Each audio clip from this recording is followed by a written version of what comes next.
Graça e paz, querido. Estamos aí em mais uma aula, nossa última aula do curso Fundamentos de Fé, do curso livre de Teologia da Rede de Ensino Instituto Jáfia. Se você não conhece as nossas outras matérias, entra lá na plataforma e conheça as outras matérias. São matérias tremendas, poderosas, como estudar a Bíblia, Pedras Fundamentais 1, 2 e 3, o alicerce da nossa fé, o batismo, como também vimos a realidade da nova criação e fases do crescimento, e agora estamos em fundamentos de fé, mas ainda vamos ter aí a matéria oração que prevalece, dons motivacionais, são matérias tremendas e poderosas para você poder conhecer a verdade da palavra de Deus e crescer na graça e no conhecimento. Então aproveite aí que agora você pode ter o curso Teologia na palma de suas mãos, num aplicativo no seu celular e ouvir a sua aula quantas vezes você quiser e compartilhar do amor de Deus ao próximo através do que você tem aprendido da verdade da palavra de Deus. Estamos aí na nossa última aula da matéria Fundamentos de Fé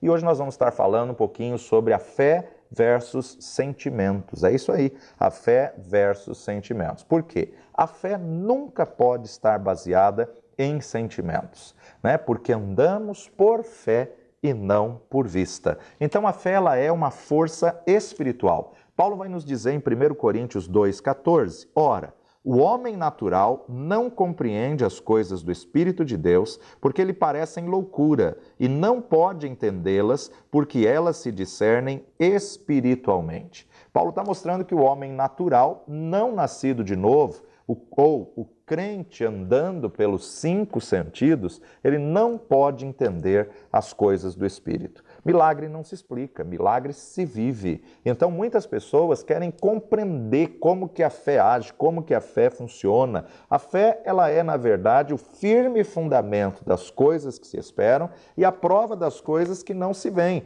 Então, na verdade, eu recebo a palavra de Deus e coloco a palavra de Deus em prática na minha vida e vivo o milagre do Senhor. João capítulo 20, verso 24, nos diz, ora, Tomé, um dos 12, chamado Dídimo, não estava com eles quando veio Jesus. Disseram-lhe, pois, os outros discípulos, vimos o Senhor, mas ele disse-lhes, se eu não vir o sinal dos cravos em suas mãos, e não puser o dedo no lugar dos cravos, e não puser a minha mão no seu lado, de maneira nenhuma o crerei. E 8 dias depois estavam outra vez os seus discípulos dentro, e com eles Tomé. Chegou Jesus, estando as portas fechadas, e apresentou-se no meio deles e disse, paz seja convosco.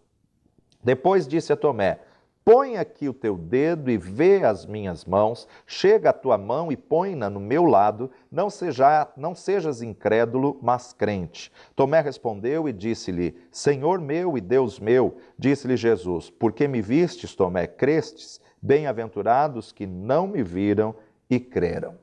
Nós observamos aqui algumas coisas interessantes. O Espírito Santo ainda não tinha vindo, estava aí naqueles 50 dias depois da morte de Jesus, no período após a ressurreição, eles estão aguardando ainda, mas eles estão com medo, eles estão aí preocupados que Roma vai invadir, vai prender, vai matar os demais discípulos de Jesus, e o texto é claro em dizer que as portas estão fechadas.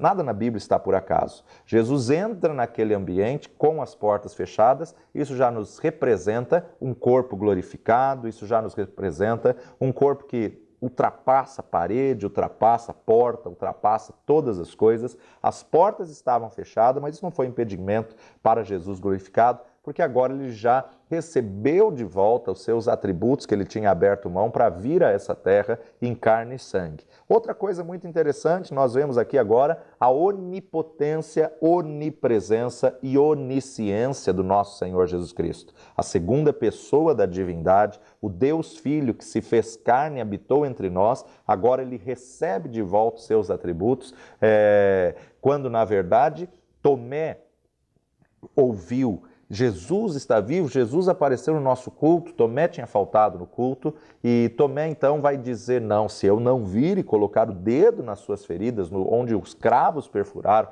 colocar a mão no seu lado, de maneira nenhuma eu crerei. Jesus não estava ali fisicamente, mas espiritualmente ele já estava onisciente e onipresente. Jesus diz: Tomé, vem cá. Ninguém precisou contar para Jesus a prova que Tomé tinha feito. Ninguém precisou contar para Jesus a incredulidade de Tomé. Tomé queria uma fé que age pelos 5 sentidos. Tomé queria uma fé que age se eu não ver, não tocar, tato, não ouvir, olfato. Tomé queria andar pelos 5 sentidos. A fé de Tomé era baseada nos seus sentidos, era baseada nos seus sentimentos ou num conhecimento natural. Ele tinha que ver e tocar o lado de Jesus, tocar o local dos cravos da mão de Jesus para ele poder crer. Isso não é fé. Uma fé baseada em sentimentos não é fé. Uma fé baseada nos sentidos não é fé. A fé tem que ser baseada na palavra de Deus. O próprio Jesus disse: Tomé, bem-aventurados que não viram e creram. Bem-aventurado, bem feliz, bem contente, bem satisfeito, aquele que não viu e creu. Então nós devemos falar: se Deus diz, é verdade, eu creio, vai funcionar na minha vida. Crer em Deus é crer na sua palavra. Segundo Coríntios, capítulo 5, verso 7, Paulo diz: porque andamos por fé e não por vista. A vida cristã, ela tem que ser uma vida de fé e não uma vida dos sentidos, não uma vida dos 5 sentidos, não uma vida pelos sentimentos. Segundo Coríntios, capítulo 4, verso 18, não atentando nós nas coisas que se veem, mas nas que não se veem, porque as que se veem são temporais, mas as que não se veem são eternas. Tudo aquilo que é material, físico, tudo aquilo que é visível é temporal, mas tudo aquilo que é invisível é espiritual, é real, é eterno. Não atentando nós nas coisas que a vista enxerga, mas sim naquilo que nós não enxergamos, mas cremos, nas coisas que na verdade não se veem, porém são eternas. Então, é uma vida de ver as coisas no reino espiritual. Há coisas que podem ser vistas, sim, pelos olhos naturais, mas há coisas que só podem ser vistas pelos olhos da fé. Há coisas que só podem ser vistas pelo homem espiritual, porque o homem natural não consegue entender, não consegue discernir, não consegue enxergar as coisas naturais. As coisas do mundo físico, elas são passageiras, elas são temporais, mas as coisas do mundo espiritual são eternas. Tantas pessoas que estão preocupadas com 60, 70, 80 anos nessa vida passageira e não se preocupam com a eternidade atemporal. Não se preocupa. Gente, eternidade não é 50, nem 100, nem 1000, nem 2000, nem 5000 anos. É eterno, não tem fim. A nossa mente não consegue dimensionar, a nossa mente não consegue pensar numa eternidade. Mas nós precisamos decidir onde vamos passar a eternidade nesse tempo que vivemos a vida natural. Porque depois de morto não adianta. Você passa por essa terra para decidir aonde você vai passar a eternidade. Ninguém sabe do dia do amanhã se vai ser 20, 30, 40, 50, 80, 90 anos. Mas uma coisa é certa, um dia vamos deixar essa esfera do mundo natural e vamos para a esfera do mundo espiritual. E a esfera do mundo espiritual você tem que ter decidido nessa vida, em carne e sangue, em vida, por Jesus Cristo, que é o único caminho, a única verdade, a única vida. Então, não se preocupe tanto com as coisas materiais, naturais e passageiras. Comece a se preocupar com a tua eternidade. Comece a se preocupar com as coisas atemporais, com as coisas invisíveis, porque tudo aquilo que é visível é passageiro. Quando alguns se sentem bem, eles acham que Deus ouviu suas orações. Quando ele não se sente muito bem, ele muitas vezes diz: minha oração hoje não passou do teto. Na verdade, nós temos que agir não por sentimento, mas temos que agir por fé. A palavra de Deus diz que tudo que pedirmos em nome de Jesus, é certo que Ele nos ouve. Então, se você sentiu ou não sentiu, saiba que Deus ouviu sua oração. A tua oração não é ouvida pelo teu sentimento. Ter a resposta da oração não significa que temos que nos sentir bem depois que oramos. Não. Ter a resposta significa que nós baseamos a nossa oração na palavra de Deus e pedimos de acordo com a palavra de Deus. É a palavra que vai produzir sentimentos, se permanecermos firmes na palavra, se permanecermos firmados do que o Senhor nos diz. Romanos capítulo 5, de 1 a 5, nos diz assim: a justificação pela fé e paz com Deus. Sendo, pois, justificados pela fé, temos paz com Deus por nosso Senhor Jesus Cristo, pelo qual também temos entrada pela fé a esta graça, na qual estamos firmes e nos gloriamos na esperança da glória de Deus. E não somente isto, mas também nos gloriamos nas tribulações, sabendo que a tribulação produz a paciência a experiência e a experiência a esperança. E a esperança não traz confusão, porquanto o amor de Deus está derramado em nosso coração pelo Espírito Santo que nos foi dado.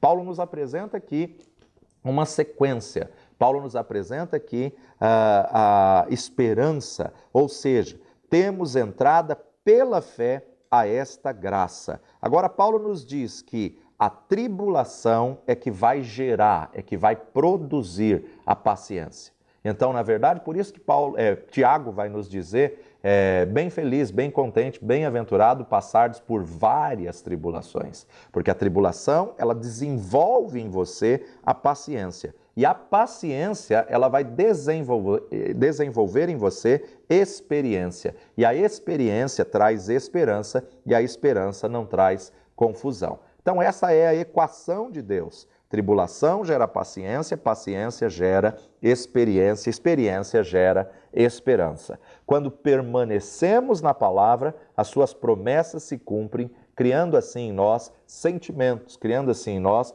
atitudes.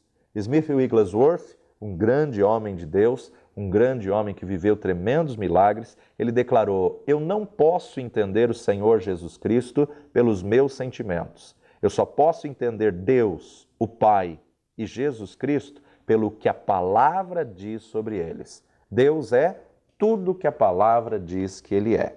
Então nós temos que conhecê-lo pessoalmente através da sua palavra. Deus se faz conhecido a nós através da sua palavra. E através da sua palavra nós podemos gerar níveis diferentes de fé. A Bíblia nos traz diferentes exemplos de fé sobrenatural, ao qual existem categorias de fé, a fé natural e a fé sobrenatural. E aqui então nós falamos apenas acerca da fé sobrenatural, a fé em Cristo Jesus, a fé na palavra de Deus. Evangelho de Marcos, capítulo 4, Marcos 4, versículo 40 nos diz: e disse-lhes: por que sois tão tímidos?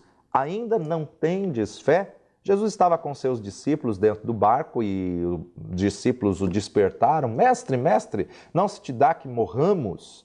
E Jesus acorda, desperta, aquieta o vento, cessa o mar, e Jesus diz a eles: por que vocês ainda são tão tímidos? Ou seja, por que vocês ainda não creem, não acreditam? Jesus diz: não tendes fé? Mateus capítulo 14, verso 31, nos diz: e logo Jesus, estendendo a mão, segurou-lhe e disse-lhe: homem de pequena fé, por que duvidastes? Agora Pedro andou sobre as águas, quebrou as leis da física, andou sobre a palavra do Mestre, caminhou no sobrenatural, sobre as águas no meio de uma tempestade, mas quando se aproximou de Jesus, o vento se tornou mais forte, ele olhou para as circunstâncias e ele começou a afundar, e Jesus vai dizer a ele: homem de pequena fé. Peraí, uma pequena fé que o fez sair do barco, uma pequena fé que o fez andar um trajeto sobre as águas. Pedro andou. Agora, Pedro é um pescador perito, ele trabalhava da pesca, ele vivia da pesca, ele vivia no mar, e o texto diz que ele começa a afundar, porque diante do Senhor até aquilo que ele sabia fazer ele se perde. Diante do Senhor ele começa a afogar. E aí então Jesus toma pelas mãos, o levanta e diz: homem de pequena fé, por que duvidaste? Aqui nós começamos a ver um inimigo da fé, a dúvida. Agora, essa pequena fé de Pedro abre a porta para a dúvida. Então tome cuidado, não deixe a dúvida assolar ao seu coração. Primeiro, nós vemos que Jesus disse aos discípulos: ainda não tendes fé? Agora nós estamos vendo Jesus dizendo a Pedro: homem de pequena fé. Mateus capítulo 8, verso 10, 8, 10, nós vamos observar agora a palavra do centurião de Cafarnaum. E maravilhou-se Jesus ouvindo isso e disse aos que o seguiam: em verdade vos digo que nem mesmo em Israel encontrei tanta fé. A fé do centurião de Cafarnaum impressionou Jesus. Jesus se admirou, Jesus se maravilhou quando aquele centurião disse: não, tu não precisas ir à minha casa. Basta apenas dizer uma palavra. Libera uma palavra aqui que meu criado ficará curado lá em casa. Esse homem foi reconhecido por Jesus como um homem de grande fé. Nem mesmo em Israel vi um homem de tamanha fé. Agora vamos para Atos dos Apóstolos, capítulo 6. Atos dos Apóstolos, capítulo 6, verso 8. E Estevão, cheio de fé e de poder, fazia prodígios e grandes sinais entre o povo. Estevão, um dos diáconos escolhidos da igreja primitiva, homem cheio de fé e de poder, fazia muitos sinais, grandes prodígios entre o povo. Romanos capítulo 4, versículo 19 e 20. Romanos 4, 19. E não enfraqueceu na fé, e nem atentou para o seu próprio corpo já amortecido, pois era já de quase 100 anos, e nem tampouco para o amortecimento do ventre de Sara. E não duvidou da promessa de Deus por incredulidade, mas foi fortificado na fé, dando glória a Deus. Se nós tirarmos aqui a palavra não, a negativa, nós podemos ver então que a fé pode sim ser enfraquecida. Se o texto Paulo está dizendo e não enfraqueceu na fé, isso significa que algumas pessoas têm enfraquecido. Poderíamos tirar o não e ler e enfraqueceu na fé. Então a fé ela pode sim ser enfraquecida. Mas aqui Paulo apresenta uma fé forte. Quem? A fé de Abraão, de Gerar com 100 anos de idade e Sara com 90 anos de idade. Segundo Tessalonicenses, capítulo 1, segunda Tessalonicenses, segunda epístola de Paulo aos Tessalonicenses, capítulo 1, versículo 3. Sempre devemos, irmãos, dar graças a Deus por vós, como é de razão, porque a vossa fé cresce muitíssimo e o amor de cada um de vós aumenta de uns para com os outros. Paulo está dizendo aqui que a fé desenvolve, que a fé cresce sobremaneira, que a fé cresce muitíssimo. Interessante nós notarmos que primeiro Jesus disse aos discípulos: ainda não tendes fé? Depois Jesus disse a Pedro: homem de pequena fé.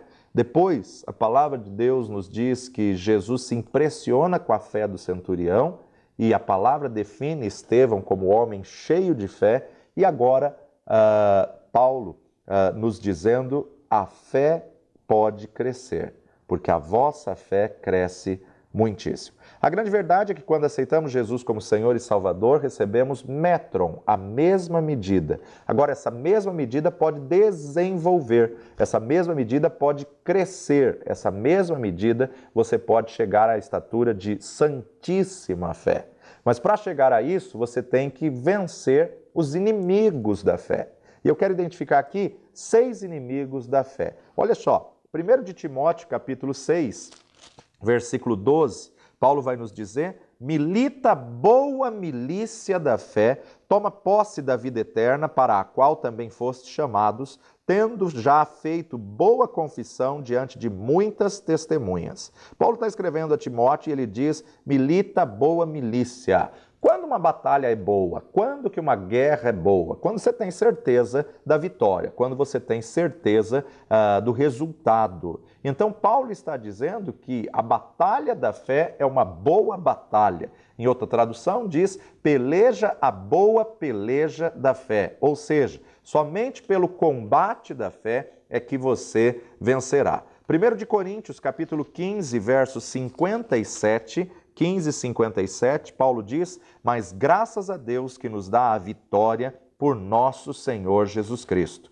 2 Coríntios, capítulo 2, verso 14, 2 Coríntios 2, 14 nos diz: E graças a Deus, que sempre nos faz triunfar em Cristo e por meio de nós manifesta em todo lugar o cheiro do seu conhecimento. Paulo está dizendo que este combate só pode ser bom se nós tivermos Jesus à frente. Ele é um bom combate quando nós sabemos que entramos numa batalha com a certeza da vitória. Quando colocamos Jesus à frente, sempre vencemos porque a vitória já é nossa. Se há um combate, é porque há inimigos. Se há um combate na peleja da fé, na milícia da fé, na peleja, na batalha da fé, é porque existem inimigos. Então você não luta contra o pecado e nem contra o diabo diretamente. Porque contra o pecado e contra o diabo, Jesus os venceu na cruz do Calvário. Paulo ainda, escrevendo a Timóteo, a sua carta de despedida, 2 Timóteo, capítulo 4,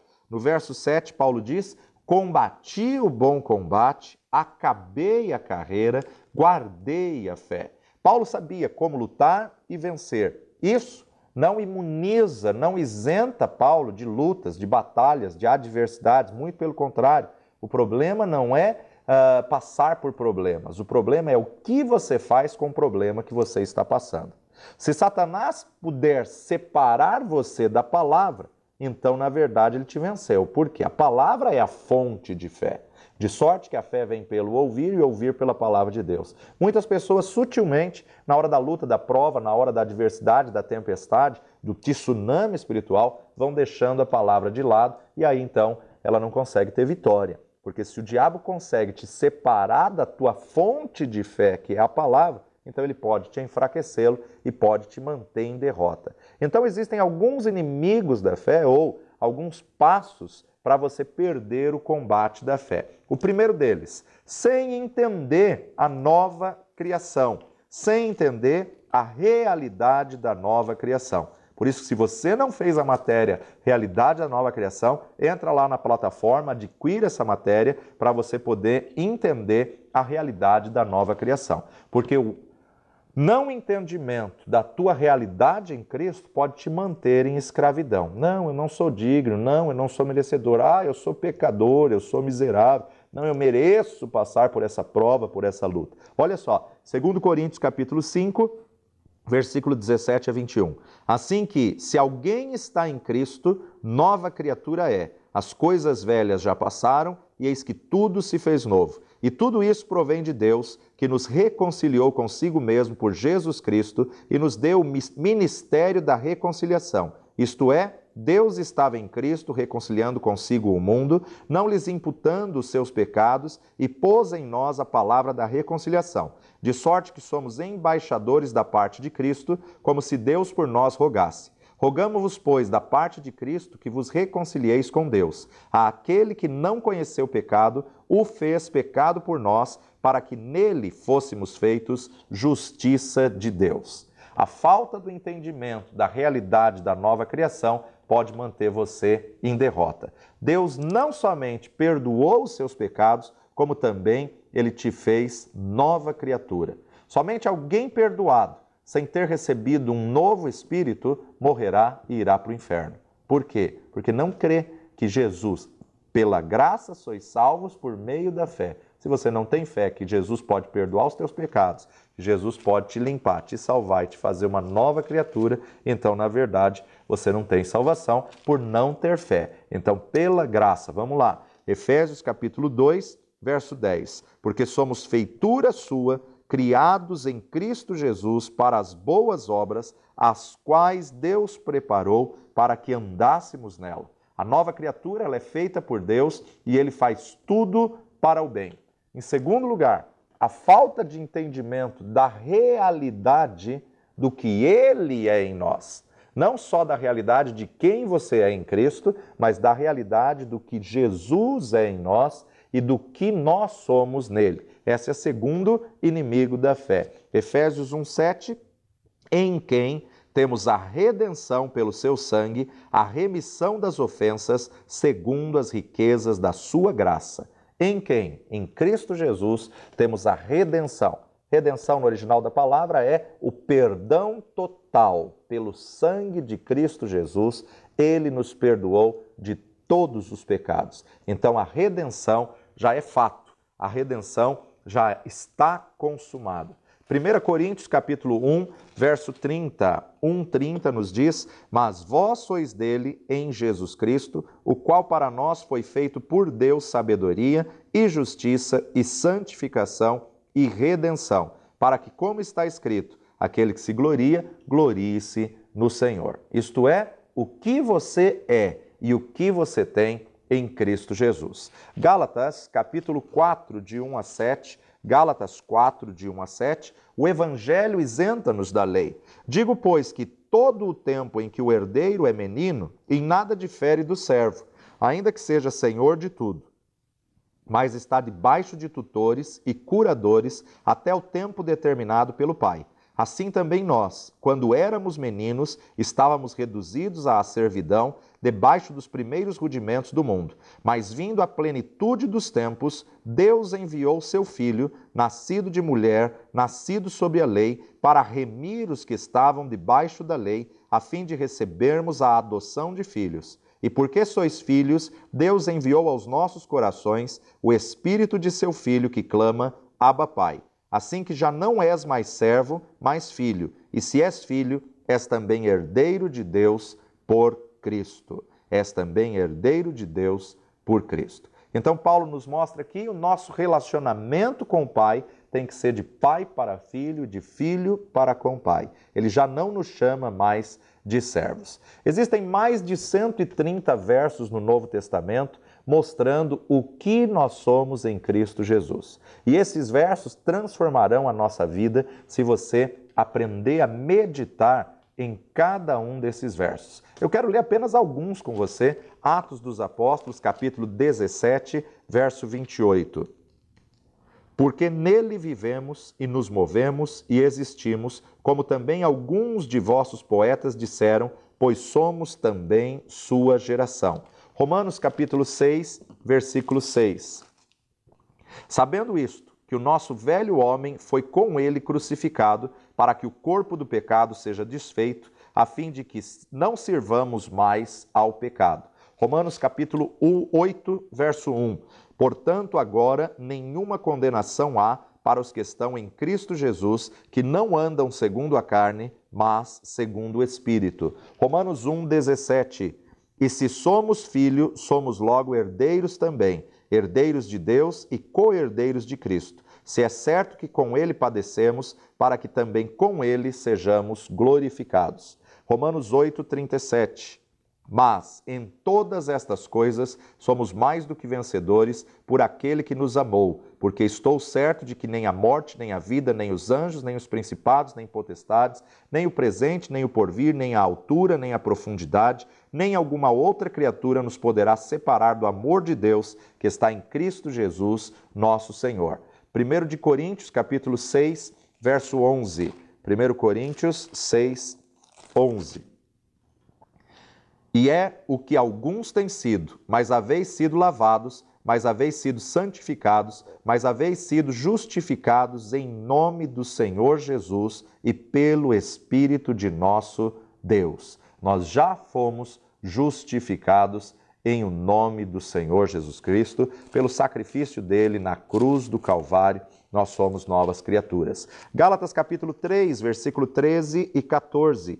Cristo nos resgatou da maldição da lei, fazendo-se maldição por nós, porque está escrito, maldito todo aquele que for pendurado no madeiro, para que a bênção de Abraão chegasse aos gentios por Jesus Cristo e para que, pela fé, nós recebamos a promessa do Espírito. Gálatas 3, 28 e 29. Nisto, não há judeu nem grego, não há servo nem livre, não há macho nem fêmea, porque todos vós sois um em Cristo Jesus. E se sois de Cristo, sois então descendência de Abraão e herdeiros conforme a promessa. Efésios capítulo 1, verso 3. Bendito Deus e Pai de nosso Senhor Jesus Cristo, o qual nos abençoou com todas as bênçãos espirituais nos lugares celestiais em Cristo Jesus. Ele já nos abençoou com todas as bênçãos espirituais. Efésios 3, 18 a 20. Poderdes perfeitamente compreender com todos os santos qual seja a largura e o comprimento e a altura e a profundidade, e conhecer o amor de Cristo que excede todo o entendimento, para que sejais cheios de toda a plenitude de Deus. Ora, àquele que é poderoso para fazer tudo muito mais abundantemente, além daquilo que pedimos ou pensamos, segundo o poder que em nós opera. Colossenses capítulo 1, verso 13 e 14. Ele nos tirou da potestade das trevas e nos transportou para o reino do Filho do seu amor, em quem temos a redenção pelo seu sangue, a saber, a remissão dos pecados. Colossenses capítulo 2, verso 9 e 10. Porque nele habita corporalmente toda a plenitude da divindade, e estáis perfeitos nele, que é a cabeça de todo principado e potestade. 1 de Pedro 2, 24. Levando ele mesmo em seu corpo os nossos pecados sobre o madeiro, para que, mortos para os pecados, pudéssemos viver para a justiça, e pelas suas feridas fostes sarados. Existem inúmeros versículos, mais de 130 versículos, mostrando do que nós somos nele e do que ele é em nós. Em terceiro lugar, o terceiro inimigo da fé é a falta de entendimento do que se diz respeito à justiça de Deus. Nós somos justificados, nós somos restaurados, comprados e justificados pelo sangue de Cristo Jesus. 1 Coríntios 1,30. Mas vós sois dele em Jesus Cristo, o qual para nós foi feito por Deus sabedoria e justiça e santificação e redenção. 2 Coríntios capítulo 5, 17. Assim que, se alguém está em Cristo, nova criatura é, as coisas velhas já passaram, eis que tudo se fez novo. 5,17. Agora 5,21. Aquele que não conheceu o pecado, o fez pecado por nós, para que nele fôssemos feitos justiça de Deus. Para que nele fôssemos feitos. Jesus é a nossa justiça e não nossas obras boas. Jesus é a nossa justiça. Deus não criou você para ser injusto. O processo, o projeto de Deus, o propósito de Deus na tua vida não é você ser injusto. Justiça é o quê? Justiça é a habilidade de se colocar diante do trono de Deus sem nenhuma culpa, condenação, sentimento de inferioridade, agindo como se nós fôssemos de lá e o pecado nunca existisse. Isso é ser justificado, isso é justiça. Nós permanecermos na presença dele agora, não somente quando morremos, mas a partir do momento que você conhece quem você é em Cristo Jesus. Isso havia uma profecia dada de Deus ao profeta Jeremias. Jeremias 31, 34. E não ensinará alguém mais a seu próximo, nem alguém a seu irmão, dizendo, conhecei ao Senhor, porque todos me conhecerão, desde o menor deles até o maior, diz o Senhor, porque perdoarei a sua maldade e nunca mais me lembrarei dos seus pecados. Então o Senhor havia profetizado que em Cristo Jesus nós podemos ser justificados por Ele, podemos ser limpos de toda iniquidade, de todo pecado. Romanos capítulo 3, 21 a 26, 3, 21, mas agora se manifestou sem a lei a justiça de Deus, tendo testemunho da lei e dos profetas, isto é, a justiça de Deus pela fé em Jesus Cristo, para que todos e sobre todos os que creem, porque não há diferença, porque todos pecaram e destituídos estão da glória de Deus, sendo justificados gratuitamente pela sua graça, pela redenção que há em Cristo Jesus, ao qual Deus propôs para a propiciação pela fé no seu sangue,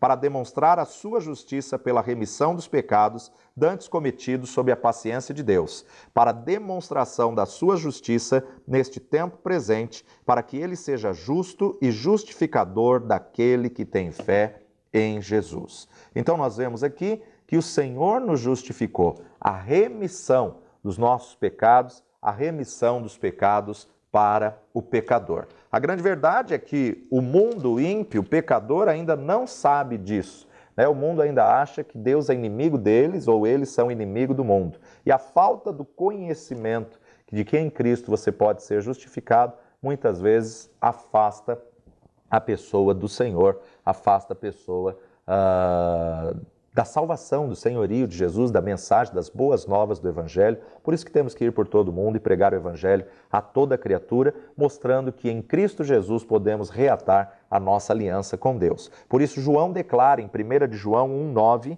se confessarmos os nossos pecados, Ele é fiel e justo para nos perdoar os pecados e nos purificar de toda injustiça.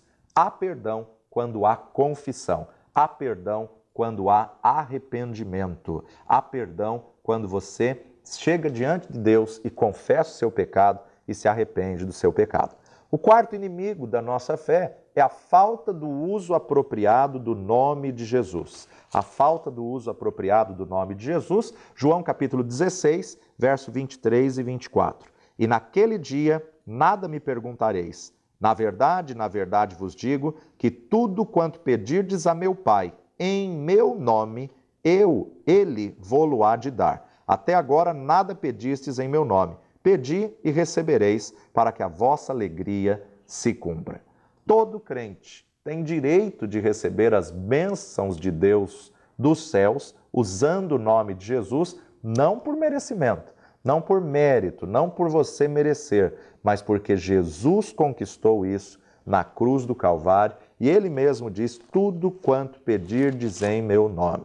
Marcos capítulo 16, versículo 15 a 17, na grande comissão, você vê que toda autoridade, todo poder foi dado a Jesus e Ele deu esse poder à igreja, àquele que crer no seu nome. Marcos 16, versículo 15 a 17. E disse-lhes, ide por todo o mundo e pregai o evangelho a toda criatura, quem crer e for batizado será salvo, mas quem não crer será condenado. E estes sinais seguirão aos que crerem, em meu nome expulsarão demônios, falarão novas línguas, pegarão nas serpentes, e se beberem alguma coisa mortífera, não lhes fará dano algum, e imporão as mãos sobre os enfermos e os curarão. Jesus outorgou essa autoridade à igreja. Em Cristo Jesus, você é a igreja do Senhor, você tem que usar da autoridade que há no nome de Jesus. Atos 3,6. Ele, vendo a Pedro e a João que iam entrando no templo, pediu que lhes dessem uma esmola. Vamos lá para o versículo 16. E pela fé no seu nome, fez o seu nome fortalecer a este que vedes e conheceis. E a fé que é por ele, deu a este, na presença de todos vós, esta perfeita saúde. Pela fé no seu nome. Pedro e João declararam, não temos prata nem ouro, mas do que temos dentro de nós, te dizemos, levanta e anda em o nome do Senhor. O nome do Senhor há milagre, o nome do Senhor há autoridade, o nome do Senhor há poder. O quinto inimigo da fé é a falta de agir de acordo com a palavra de Deus, a falta de agir de acordo com a palavra do Senhor. Tiago, capítulo 1, versículo 22. Epístola de Tiago, capítulo 1, versículo 22. E sede cumpridores da palavra e não somente ouvintes, enganando-vos com falsos discursos. Enganando-vos a vós mesmos. Tiago capítulo 2, verso 20 a 24. Mas, ó homem vão, queres tu saber que a fé sem obras é morta? Porventura Abraão, nosso pai, não foi justificado pelas obras quando ofereceu sobre o altar o seu filho Isaque? Bem vês que a fé cooperou com as suas obras e que pelas obras a fé foi aperfeiçoada e cumpriu-se a escritura que diz, e creu Abraão em Deus e foi-lhe isso imputado como justiça e foi chamado amigo de Deus. Vedes então que o homem é justificado pelas obras e não somente pela fé. Então nós temos que agir de acordo com a palavra de Deus. Não tente crer ou lutar para ter fé. Simplesmente haja por fé. E aqui, o sexto e último inimigo da fé é a falta de manter a confissão de fé, ou seja, a falta de manter a declaração daquilo que você crê. Hebreus 4:14. Visto que temos um grande sumo sacerdote Jesus, Filho de Deus, que penetrou nos céus, retenhamos firmemente a nossa confissão. Isso significa manter, perseverar. Confissão significa falar a mesma coisa, alinhar a tua palavra, a tua declaração com aquilo que Deus disse. Então você tem que alinhar a tua declaração com a palavra de Deus e manter essa declaração. Hebreus capítulo 10, verso 23. 10, 23. Retenhamos firmes a confissão da nossa esperança, porque fiel é o que prometeu. Retenhamos firme, ou seja, sua fé nunca vai ir além da sua confissão. Você precisa confessar e crer para poder viver da fé. A sua fé nunca vai ir além da sua confissão. Nós nos tornamos aquilo que confessamos. Você é aquilo que você declara. Bom ou mal, você se torna aquilo que você crê, como disse Salomão. Tal qual imaginou na sua mente, assim você se torna. Muitos são derrotados porque dizem, não, Deus sabe que no meu coração eu estou crendo, mas só confessa palavras negativas, só confessa coisas negativas. Não tem jeito, vai ser derrotado. A sua fé, ela é medida por aquilo que você confessa. A sua fé nunca vai ir além da sua confissão. Então, a palavra de Deus nos diz, crie, por isso falei. Aquilo que você fala demonstra o que você crê. Por isso, eu defino como maior inimigo da fé a dúvida. A dúvida, a incredulidade é o maior inimigo da fé. E a dúvida, existe na verdade, pelo menos 3 palavras no original em grego que pode definir como dúvida. Aporeu, distazo e meteorizo, conforme você vê aí no vídeo. Aporeu, em grego, distazo, no grego, e meteorizo, no grego. Aporeu, no grego, significa estar sem um caminho, estar sem uma direção. João capítulo 13, verso 22, então os discípulos olhavam uns para os outros, sem saberem de quem ele falava. Estar sem um caminho, sem saber, significa aporeu, estar sem um caminho, sem uma direção. Ou distazo. Distazo, na verdade, significa estar cocheando entre 2 caminhos. Ficar entre 2 caminhos. Ou seja, isso é uma dúvida baseada em 2 opções. Uma dúvida baseada em 2 circunstâncias. Mateus capítulo 14, verso 31. E logo Jesus, estendendo a mão, segurou-o e disse-lhe, homem de pequena fé, por que duvidastes? Ou seja, Pedro andou por cima das águas, mas está olhando agora para as águas, está se aproximando de Jesus e ele ficou dividido, distazo. Ele ficou dividido. Peraí, eu estou andando sobre as águas, mas é água, a água afunda. As leis da física me ensinam que ela afunda. Então ele ficou distazo, ele duvidou, ele ficou dividido, cocheando entre 2 caminhos. Ou a terceira palavra para dúvida, meteorizo. Meteorizo, no grego, significa vacilar entre 2 caminhos. Vacilar, titubear entre 2 caminhos. Lucas 12, 29, 12, 29. Não pergunteis, pois, que haveis de comer ou que haveis de beber, e não andeis inquietos. 2,29 nos mostra exatamente a dúvida, né? Vacilando entre 2 caminhos. Então, a fé versus dúvida. A fé vem pelo ouvir as palavras e as palavras de Deus para a minha vida. A vontade de Deus para a minha vida. E a dúvida é o quê? É a incredulidade, é o medo, é a insegurança. Então, a dúvida vem pelo ouvir as mentiras de Satanás, as circunstâncias das palavras de Satanás. Por isso que a dúvida lhe rouba a fé. Toda vez que alguém duvidou, roubou o milagre da vida da pessoa. Mateus capítulo 14, verso 22. Mateus 14, 22. Mais uma vez, vamos observar em detalhes a situação da tempestade. O que faz, na verdade, Pedro andar por sobre as águas e o que faz Pedro afundar nas águas. Mateus 14, 22. Jesus anda por cima do mar. E logo ordenou Jesus que os seus discípulos entrassem no barco e fossem adiante para a outra banda, enquanto despedia a multidão. E despedida a multidão, subiu ao monte para orar à parte, e chegada já a tarde, estava ali só. e o barco estava já no meio do mar, açoitado pelas ondas, porque o vento era contrário.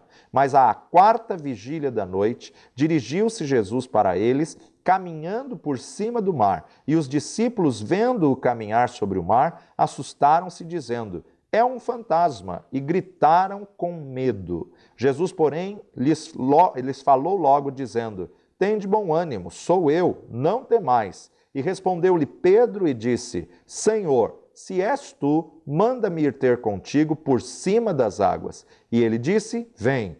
E Pedro, descendo do barco, andou sobre as águas para ir ter com Jesus. Mas sentindo o vento forte, teve medo e, começando a ir para o fundo, clamou, dizendo: Senhor, salva-me. E logo Jesus, estendendo a mão, segurou-o e disse-lhe: homem de pequena fé, por que duvidastes?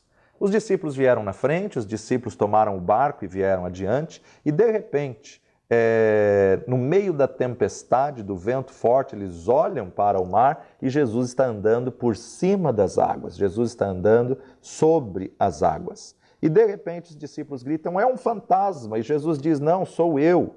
Agora, Pedro ouviu Jesus dizendo: sou eu, e Pedro coloca a prova: Senhor, se és tu, manda-me ir ter contigo por cima das águas. E Pedro então ouve: Pedro, vem. Eu costumo dizer que Pedro não andou sobre as águas, porque andar sobre as águas não é prova de fé. Pedro andou sobre a palavra do Mestre. A palavra do Mestre criou a plataforma para Pedro andar sobre as águas. Foi a palavra. Pedro andou sobre a palavra. Pedro ouviu a palavra e obedeceu e andou de acordo com a palavra. Mas quando andamos por fé e não por vista, nós não podemos abrir o coração para a dúvida. Quando Pedro duvidou, ele parou de agir sobre fé. Quando Pedro duvidou, ele deixou de andar sobre a palavra e ele começou a afundar. Então a dúvida roubou de Pedro o que Deus tinha de melhor para ele. A dúvida pode roubar um milagre, a dúvida pode roubar a bênção de Deus na tua vida. Pedro fez a decisão que permitiu que a dúvida entrasse, porque a dúvida causa incredulidade. Vamos lá para Mateus capítulo 17, versículos 14 a 20. Mateus 17, 14 a 20, a cura de um lunático. E quando chegaram à multidão, aproximou-se-lhe um homem, pondo-se de joelhos diante dele, dizendo: Senhor, tem misericórdia de meu filho, que é lunático e sofre muito, porque muitas vezes cai no fogo e muitas vezes na água, e trouxe-o aos teus discípulos e não puderam curá-lo. E Jesus respondendo disse-lhe: ó geração incrédula e perversa, até quando estarei eu convosco e até quando vos sofrerei? Trazei-mo aqui. E repreendeu Jesus o demônio, que saiu dele, e desde aquela hora o menino sarou. Então os discípulos, aproximando-se de Jesus em particular, disseram: por que não pudemos nós expulsá-lo? E Jesus lhes disse: por causa da vossa pequena fé. Porque em verdade vos digo que se tiverdes fé como um grão de mostarda, direis a este monte: passa-te daqui para acolá, e há de passar, e nada vos será impossível. Jesus ensina aqui que temos que ter fé como grão de mostarda. Observe que não é do tamanho do grão de mostarda. Sabemos que o grão de mostarda é uma das menores sementes que existe no mundo, mas Jesus não está falando se você tiver fé do tamanho do grão de mostarda, não.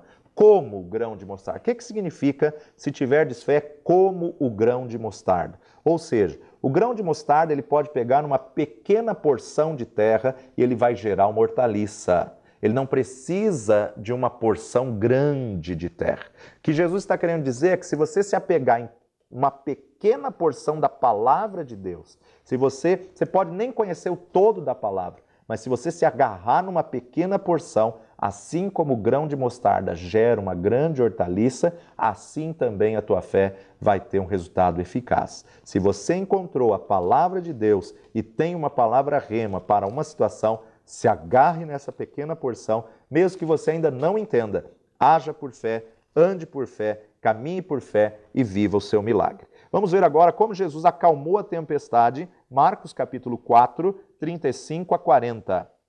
Jesus apazigua a tempestade. E naquele dia, sendo já tarde, disse-lhes: passemos para a outra margem. E eles, deixando a multidão, o levaram consigo assim como estava no barco. E havia também com ele outros barquinhos. E levantou-se grande temporal de vento, e subiam as ondas por cima do barco, de maneira que já se enchia de água. E ele estava na polpa dormindo sobre uma almofada. E despertaram-no, dizendo-lhe: Mestre, não te importa que pereçamos? E ele, despertando, repreendeu o vento e disse ao mar: Cala-te, aquieta-te. E o vento se aquietou, e houve grande bonança. E disse-lhes: Por que sois tão tímidos? Ainda não tendes fé? E sentiram um grande temor, e diziam uns aos outros: Mas quem é esse que até o vento e o mar lhe obedecem? Veja que eles estavam com grande temor, medo, dúvida. O temor e a dúvida vêm no mesmo pacote, e isso impede o agir por fé, o agir de fé. Tiago, capítulo 1, versos 5 a 8. Epístola de Tiago 1, 5 a 8. E se algum de vós tem falta de sabedoria, peça a Deus, que a todos dá liberalmente, e não o lança em rosto e ser-lhe-á dada. Peça-a, porém, com fé, não duvidando, porque o que duvida é semelhante à onda do mar, que é levada pelo vento e lançada de uma para outra parte. Não pense tal homem que receberá do Senhor alguma coisa. O homem de coração dobre é inconstante em todos os seus caminhos. Você ter descaso, coração dobre, você nunca vai receber nada do Senhor. Vacilar faz com que você caia. Vacilar faz com que você fracasse na jornada de fé. Se você vacilar, você não receberá do Senhor coisa alguma. Hebreus capítulo 11, versículo 15 nos diz assim: E se na verdade se lembrassem daquela de onde haviam saído, teriam a oportunidade de tornar. Então nós observamos que o povo de Israel, eles, se duvidassem, eles poderiam voltar. Deus então faz eles ir por um outro caminho, para que eles não se lembrassem da onde eles tinham saído, para que eles não olhassem para trás, assim como a mulher de Ló, que olhou para trás e se tornou numa estátua de sal. Por quê? Porque a sua alma estava dividida. Seu coração estava nas riquezas que ela deixou em Sodoma, e ela queria ver a destruição de Sodoma, queria ver aquilo que ela tinha deixado para trás, e se tornou uma estátua de sal. Por outro lado, nós podemos entender também que a falta de amor e a falta de perdão impede o milagre. A falta de amor e a falta de perdão impede você de ser abençoado. Nós temos que entender que no grego, perdão, apieme, redimido da punição que lhe era devida, uma completa remoção da ofensa. Há muitas pessoas que não recebem o milagre, que não recebem a cura, por ódio, mágoa, ressentimento, rancor, ira no coração. Enquanto você não liberar o seu coração, você tem uma legalidade no mundo espiritual que impede você de viver o seu milagre. Você precisa abrir o seu coração e perdoar. Assim como você recebeu o perdão de Deus, você precisa perdoar ao próximo. Assim como você recebeu o perdão do Pai, você precisa estender o perdão a quem te ofendeu. Porque, na verdade, se você não perdoar, você perde a sua salvação. Isso é muito sério. Quando Jesus estava ensinando a orar, ele diz: perdoa-nos assim como nós temos perdoado a quem nos deve. A falta de perdão impede toda a tua vida cristã, e muitos naquele grande dia vão ouvir: apartai-vos de mim, eu não vos conheço. Mas, Senhor, eu profetizei em teu nome, Senhor, eu curei em teu nome, Senhor, eu preguei em teu nome, eu fiz maravilhas em teu nome. Apartai-vos de mim, eu não vos conheço. Apieme, redimido da punição que lhe era devida. Apésis ou afésis, no grego, significa exoneração e liberação. Perdão é o método pelo qual Deus opera, isto é, a maneira pela qual Deus age, a maneira pela qual Deus vive. Perdão é a decisão e não um sentimento. Tem muitas pessoas que estão esperando sentir para poder perdoar. Nunca vão perdoar, porque não é por sentimento. Se eu for esperar sentir para perdoar, eu vou ficar esperando a vida inteira e nunca vou perdoar. Mas eu decido perdoar. E perdoar é o quê? Abrir mão do direito de resposta, quitar a dívida, liberar a vida da pessoa, e quem perdoa é o mais abençoado, é o mais beneficiado na história. Efésios capítulo 1, verso 7, Efésios 1:7, em quem temos a redenção pelo seu sangue, a remissão das ofensas, segundo as riquezas da sua graça. Redenção, APM, perdão total. Em quem nós temos a remissão dos pecados, o perdão total das nossas ofensas. Colossenses 1:14. Colossenses 1:14.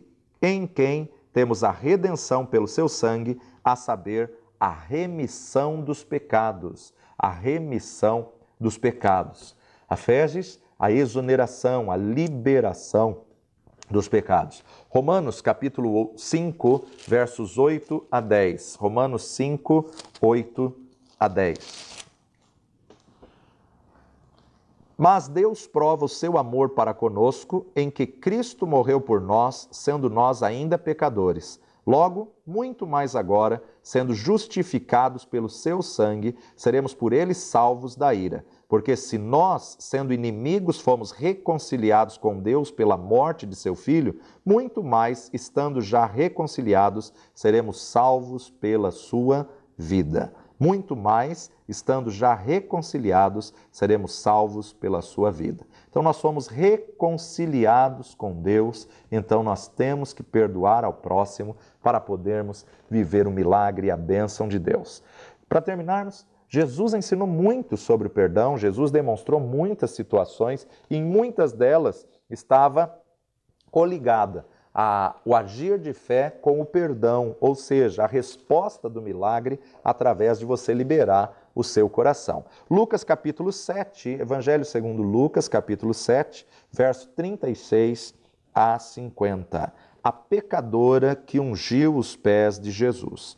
E rogou-lhe um dos fariseus que comesse com ele, e entrando em casa do fariseu, assentou-se à mesa. E eis que uma mulher da cidade, uma pecadora, sabendo que ele estava à mesa em casa do fariseu, levou um vaso de alabastro com unguento. E estando por detrás a seus pés, chorando, começou a regar-lhe os pés com lágrimas, e enxugava-lhes com os cabelos da sua cabeça, e beijava-lhe os pés, e ungia-lhes com o unguento. Quando isso viu o fariseu que o tinha convidado, falava consigo, dizendo: se este fora profeta, bem saberia quem e qual é a mulher que lhe tocou, pois é uma pecadora. E respondendo, Jesus disse-lhe: Simão, uma coisa tenho a dizer-te. E ele disse: dize-a, mestre. Um certo credor tinha 2 devedores, um devia-lhe 500 dinheiros e o outro 50. E não tendo eles com que pagar, perdoou-lhes a ambos. Dize, pois, qual deles o amará mais? E Simão respondendo disse: tenho para mim que é aquele a quem mais perdoou. E ele lhe disse: julgastes bem. E voltando-se para a mulher, disse a Simão: vês tu esta mulher? Entrei em tua casa e não me deste água para os pés, mas agora regou-me os pés com lágrimas e nos enxugou com os seus cabelos. Não me deste ósculo, mas esta, desde que entrou, não tem cessado de me beijar os pés. Não me ungiste a cabeça com óleo, mas esta ungiu-me os pés com unguento. Por isso te digo que os seus muitos pecados lhe são perdoados, porque muito amou, mas aquele a quem pouco é perdoado, pouco ama. E disse a ela: os teus pecados te são perdoados. E os que estavam à mesa começaram a dizer entre si: quem é este que até perdoa pecados? E disse à mulher: a tua fé te salvou, vai-te em paz.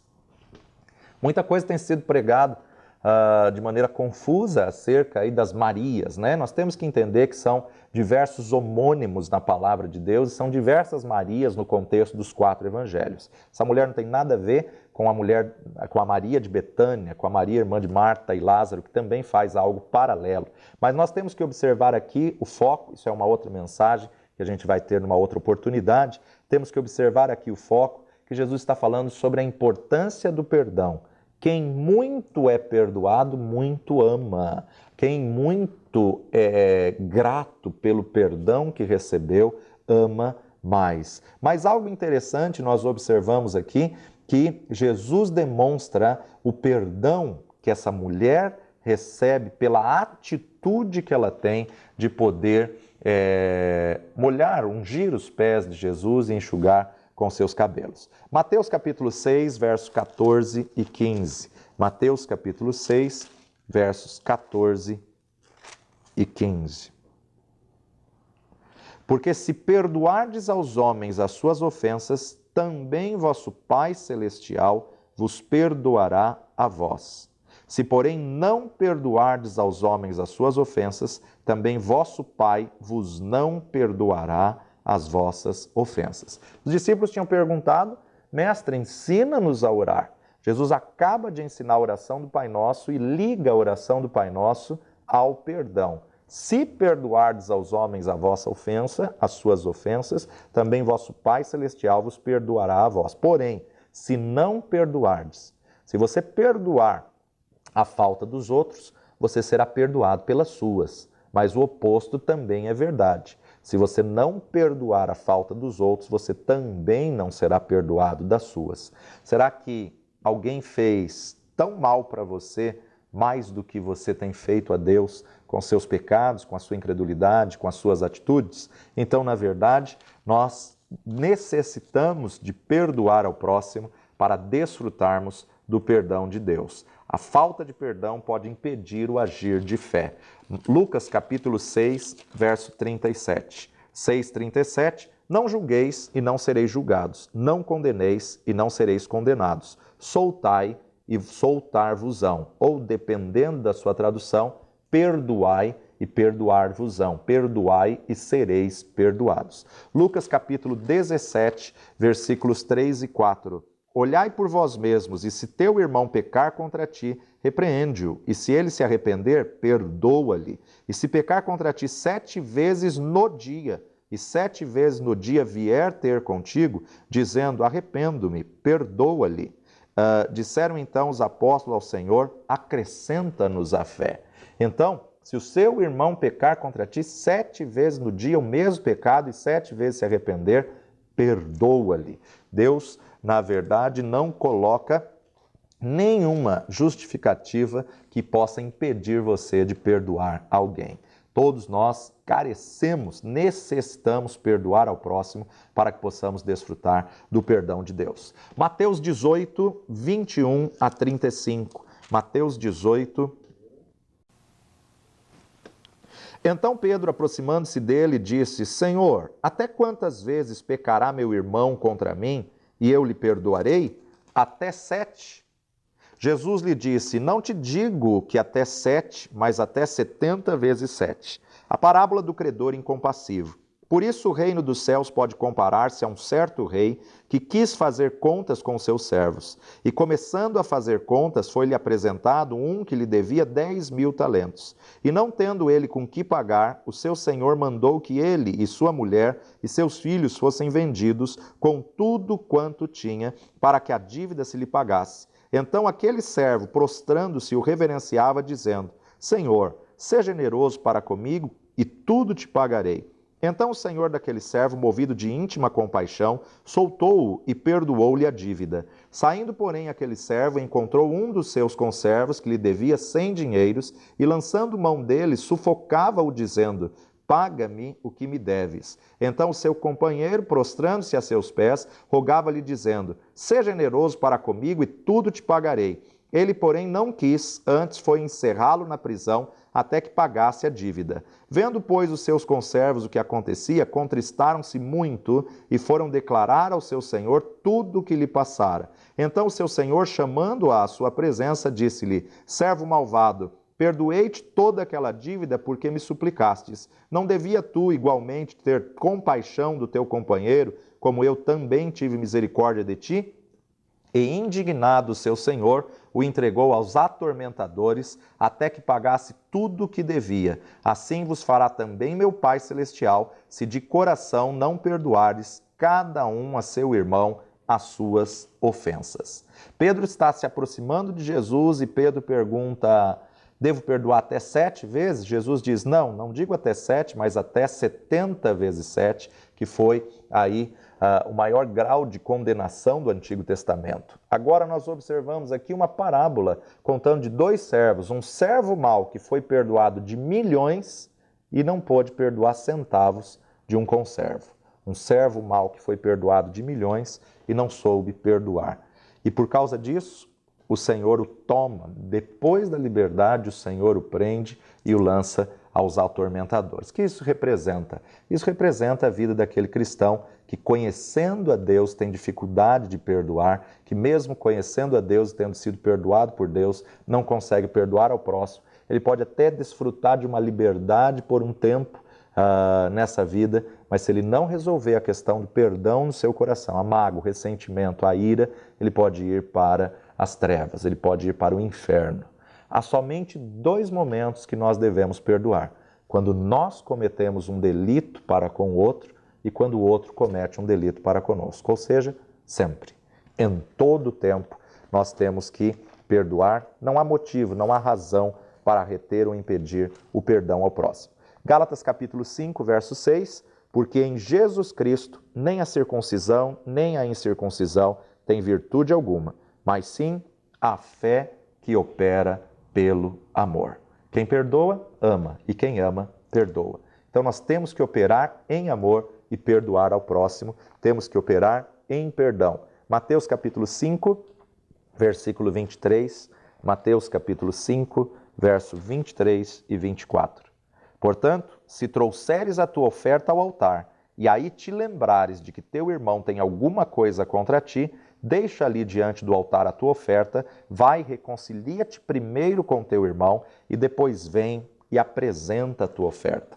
A grande verdade é que se você está dizimando e ofertando com raiva, ódio, mágoa, ira e rancor, esse dízimo, essa oferta não vai repreender o devorador. Então nós precisamos resolver. Veja que Jesus está dizendo, se quando você for levar a tua oferta ao altar, lá te lembrares que o teu irmão tem algo contra ti.